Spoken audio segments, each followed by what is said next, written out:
اعوذ باللہ من الشیطان الرجیم بسم اللہ الرحمن الرحیم السلام علیکم ورحمۃ اللہ وبرکاتہ۔ میں ہوں نوری حرم۔ الصلاۃ والسلام علیک یا سیدی یا رسول اللہ وعلی آلک واصحابک یا سیدی یا حبیب اللہ۔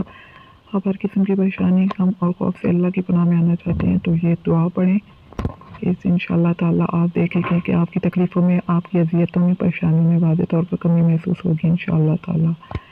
آپ نے دعا کیا پڑھنی ہے؟ اللہم انی اعوذ بک من الہم، اللہم انی اعوذ بک من الہم والحزن والعجز والکسل والبخل والجبن ودلع الدین وغلبۃ الرجال، کہ اللہ میں تیری پناہ مانگتا ہوں غم اور عاجزی، سستی، بخل، بزدلی، قرض داری کے بوجھ اور ظالم کی اپنے اوپر غلبہ سے۔ صحیح بخاری حدیث نمبر 2893۔